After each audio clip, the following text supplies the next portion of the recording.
Y A students work for C students by Robert T Kiyosaki. कि क्यों topper students बड़ी कंपनियों में काम करते हैं और जबकि उसका मालिक सीईओ एक कॉलेज ड्रॉप आउट स्टूडेंट होते हैं या पढ़ाई में बिल्कुल वीक होते हैं। यहाँ ऑथर एजुकेशनल क्राइसिस के बारे में बात करते हैं। यहाँ author Robert T Kiyosaki argue करते हैं कि फाइनेंशियली इम्पोर्टेंट स्टफ स्कूल में नहीं बल्कि घर में पढ़ाया जाना चाहिए। स्कूल्स और यूनिवर्सिटीज़ में बच्चों और टीनेजर्स का नंबर बहुत फास्टली इंक्रीज हो रहा है। हालांकि अभी करिकुलम में फाइनेंशियल एजुकेशन को इतनी इम्पोर्टेंस नहीं मिली है। ये बुक आपको फाइनेंशियल एक्सपीरियंस देगी जिसके बारे में आपने स्कूल में थोड़ी बहुत पढ़ी होगी। यहाँ ऑथर मानते हैं कि फाइनेंशियल क्राइसिस की वजह गरीब और अनएजुकेटेड लोग नहीं हैं बल्कि अमीर लोग हैं। आज की एजुकेशनल सिस्टम में लॉन्गेस्ट लेग इन टाइम यानी कि टाइम गैप काफ़ी ज़्यादा है।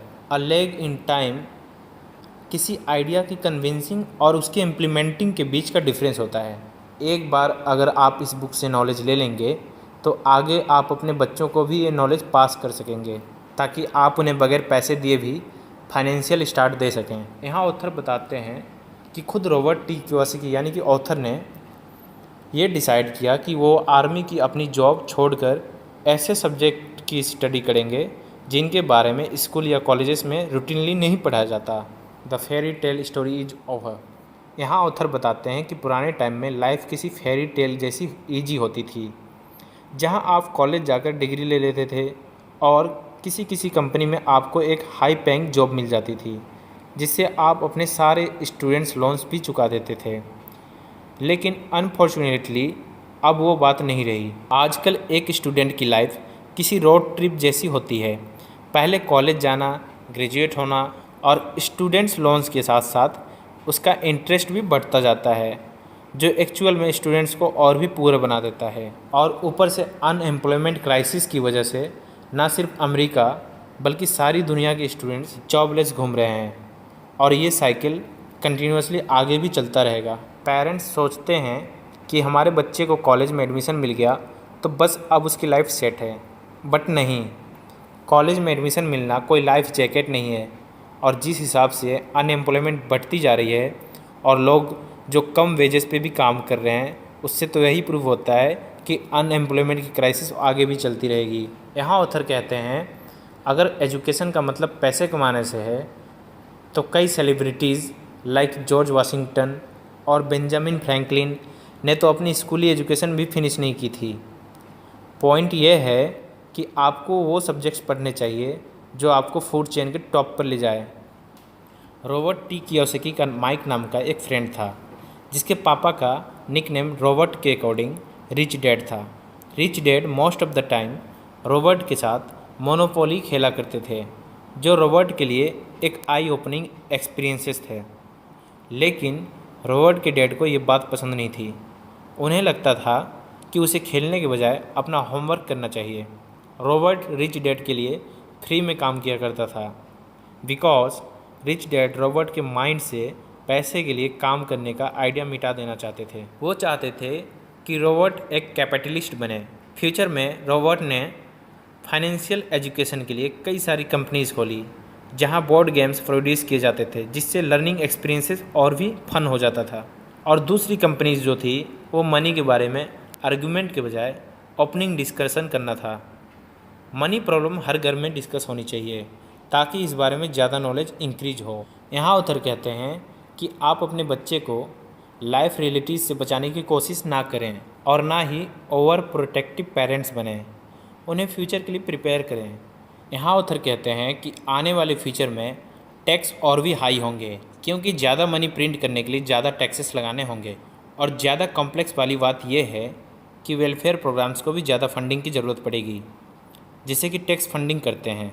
यहाँ ऑथर बताते हैं कि एक डायग्राम है जिसे हम कैश फ्लो डायग्राम के नाम से जानते हैं। ये कैश फ्लो डायग्राम वर्कफोर्स को एम्प्लॉयज़ में डिवाइड करता है, स्मॉल बिजनेस, बिग बिजनेस और इन्वेस्टर्स। इस डायग्राम की सिग्निफिकेंस ये है कि इसमें हर सेक्टर का टैक्स पेमेंट का परसेंटेज डिफरेंट है। स्मॉल बिजनेस और एम्प्लॉयज़ सेक्टर सबसे ज़्यादा टैक्स पे करता है। दैट्स वाई अपने बच्चों को स्कूल भेजने और उन्हें एक अच्छी सी सिक्योर जॉब करने के लिए एंकरेज करने का ये मतलब भी होगा कि आप उन्हें हायर अमाउंट ऑफ टैक्सेस पे करने के लिए भी बोल रहे हैं। यहाँ पे बच्चों को डिफरेंट सेक्टर्स के बारे में पता होना चाहिए ताकि वे अपने चॉइस के हिसाब से डिसाइड कर सकें कि उन्हें क्या बनना है। एक पेरेंट्स का सबसे क्रूशियल रोल्स होता है अपने बच्चों में लर्निंग की हैबिट डेवलप करना। Windows of learning. यहाँ ऑथर बताते हैं कि जैसे जैसे बच्चे बड़े होते जाते हैं उन्हें पैसे की इम्पोर्टेंस पता चलती है। यहाँ ऑथर ने बच्चे की लाइफ का लर्निंग फेज 3 विंडोज़ में डिवाइड करके बताया है। फर्स्ट विंडो है क्वांटम लर्निंग, जो कि पैदा होने के 12 ईयर्स की एज के बीच का है। ये लर्निंग का वो फेज है जहाँ पेरेंट्स को पता चल जाता है कि उनका बच्चा अपने ब्रेन का लेफ्ट हिस्सा म्यूजिक एंड आर्ट्स में ज़्यादा इंटरेस्ट रखता है या राइट हिस्सा यानी कि लीनियर बुक्स वगैरह में इम्पोर्टेंस रखता है। टीचिंग के लिए गेम्स को बेस्ट टूल इसलिए माना जाता है क्योंकि ये सेम टाइम में हमारे ब्रेन के दोनों हिस्सों को एंगेज रखता है, जो कि लर्निंग प्रोसेस को इमोशनल और मेंटल दोनों बनाती है। फर्स्ट लर्निंग विंडो की सिग्निफिकेंस यही है कि हमारा ब्रेन अनयूज्ड पार्ट्स को इरेज कर देता है और यही वजह है कि उम्र बढ़ने के साथ साथ लर्निंग डिफ़िकल्ट होती जाती है। यहाँ ऑथर ने सेकेंड विंडो को रिवेलियस फेज कहा है। ये 12 से 24 की एज के बीच का होता है। इस तरीके की लर्निंग में बच्चे पेरेंट्स की बातों को कॉन्ट्राडिक्ट करते हैं, यानी कि पेरेंट्स जो बोलते हैं वो ठीक उसके ऑपोजिट चलते हैं। बच्चे ऐसा इसलिए करते हैं क्योंकि उनमें क्यूरियोसिटी होती है, वो किसी की बातों पे या सलाह पे नहीं जाना चाहते, हर चीज़ को एक्सपीरियंस करना चाहते हैं। इस पीरियड की सिग्निफिकेंसेस ये हैं कि टीनेजर्स इस फेज़ में अपने एक्सपीरियंसेस से लर्न करते हैं। यहाँ ऑथर बताते हैं थर्ड लर्निंग विंडो 24 से 36 के बीच की एज में होता है। ये वो टाइम है जहाँ एक एडल्ट प्रोफेशनल लर्निंग करता है और उसकी फैमिली लाइफ स्टार्ट हो चुकी होती है। इस फेज की सिग्निफिकेंस ये है कि लाइफ अचानक से पैसे के पीछे घूमने लगती है। यहाँ ऑथर बताते हैं अगर आपने पहले वाली 2 फेजेस में अच्छे से लर्न किया है तो बेटर चांसेस हैं कि आपका थर्ड फेज बहुत अच्छा होगा। यहाँ रॉबर्ट एक स्टोरी बताते हैं कि कैसे उनके रिच डैड उन्हें गेम्स ऑफ मोनोपोली सिखाया करते थे। रिच डैड का मानना था कि फाइनेंशियल स्टेटमेंट एक बड़ा इम्पोर्टेंट डॉक्यूमेंट है जो आपको ग्रेजुएशन के बाद ले सकते हैं। रिच डैड ने उन्हें समझाया है कि एसेट्स और लायबिलिटीज़ 2 इम्पोर्टेंट चीज़ें हैं। उन्होंने समझाया है कि एसेट्स पैसे आपकी जेब में डालती है और लायबिलिटी पैसे आपकी जेब से निकलवाती है, और ये समझना रॉबर्ट के लिए एकदम सिंपल था। यहाँ रॉबर्ट क्लियर कर देना चाहते हैं कि पेरेंट्स को हमेशा अपने बच्चों से गुड ग्रेड्स की उम्मीद नहीं करना चाहिए, बल्कि ये जानना ज़्यादा इम्पोर्टेंट है कि उनके बच्चे किस फील्ड में जीनियस हैं।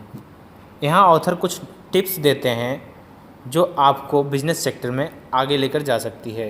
द फर्स्ट थिंग इज आपको हर फील्ड में बेस्ट लोग रिक्रूट करने होंगे जो आपके बेस्ट एडवाइज़र्स बन सके। एंड द लास्ट थिंग, जब आप अपने एम्प्लॉयज़ को रेस्पेक्ट देते हो तो वे भी 10 टाइम्स ज़्यादा मेहनत करते हैं और वो भी सेम सैलरीज़ में। यहाँ ऑथर बताते हैं कि बिज़नेस इंडस्ट्री का एक और इम्पॉर्टेंट पॉइंट ये है कि बिज़नेस कोई डेमोक्रेसी नहीं है। एम्प्लॉयज़ को वही करना पड़ता है जो उनके एम्प्लॉयर उनसे चाहते हैं। उन्हें बोलने का मौका नहीं दिया जाता कि काम कैसे करना है।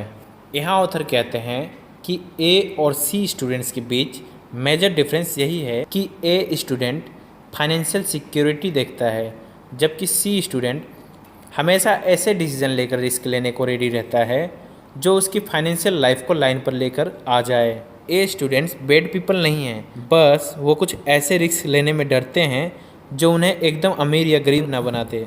यहाँ ऑथर बताते हैं कि अगर आपको भी एक सक्सेसफुल एंटरप्रेन्योर बनना है तो आपको किसी भी सेल्स ट्रेनिंग रूट में खुद को एस्टेब्लिश करना होगा। फिर आपको लर्न करना होगा कि कैपिटल के लिए OPM यानी अदर पीपल्स मनी कैसे यूज की जाए। इसका एक बेस्ट तरीका यह है कि आप रियल इस्टेट इन्वेस्टमेंट में ध्यान दें। यहाँ ऑथर कहते हैं कि why safe secure and comfort zone people always fail. For example football players को देखो, क्या आपको लगता है कि जो प्लेयर एक्स्ट्रा ऑर्डिनरी मूव्स लेता है और नॉर्मल से हटकर खेलता है उसे ज़्यादा एप्रिसिएशन मिलती है या उस प्लेयर को जो सेफ़ या सिक्योर मूव्स लेता है? सेम चीज़ बिजनेस लाइफ में भी अप्लाई होती है। बिजनेस में जो सेफ़ एंड सिक्योर गेम खेलता है वो इन्फ्लेशन की रेट से आगे चलकर बिजनेस लाइन से हट जाता है, और जो आगे चलकर रिस्क लेता है वही कुछ एक्स्ट्रा ऑर्डिनरी कर पाता है। यहाँ ऑथर कहते हैं कि स्टडीज़ से ये प्रूव हो चुका है कि जो स्टूडेंट्स अच्छे ग्रेड्स लाते हैं ज़रूरी नहीं कि आगे चलकर उन्हें हाई सैलरी जॉब ही मिलेगी। एक स्टूडेंट्स रूल्स फॉलो करने में अच्छा हो सकता है, लेकिन ये ज़रूरी नहीं कि वो कुछ एक्स्ट्रा ऑर्डिनरी भी करे। Why poor people remain poor. यहाँ ऑथर कहते हैं कि ये रियल स्टोरी है जो बताती है कि लाइफ में चेंज की इम्पोर्टेंस है और इसे कैसे समझें। 80 और 90 के दशक में कांग्रेस की सरकार ने भारत में कंप्यूटर आने नहीं दिया और नई टेक्नोलॉजीज़ को आने नहीं दी। उस समय लोगों का मानना था कि नई टेक्नोलॉजी और कंप्यूटर्स लोगों से एम्प्लॉयमेंट छीन लेगी, एंड बिकॉज ऑफ दिस काफ़ी टाइम बाद हमारे भारत में आईटी टेक्नोलॉजी और कंप्यूटर्स आई। और यहाँ ऑथर क्लियर कर देना चाहते हैं कि टेक्नोलॉजी की वजह से कभी भी एम्प्लॉयमेंट जाते नहीं बल्कि अपॉर्चुनिटीज़ आती हैं। यहाँ ऑथर कहते हैं कि उस दौर में अगर इंडिया टेक्नोलॉजी के फ्लड को समझ लेती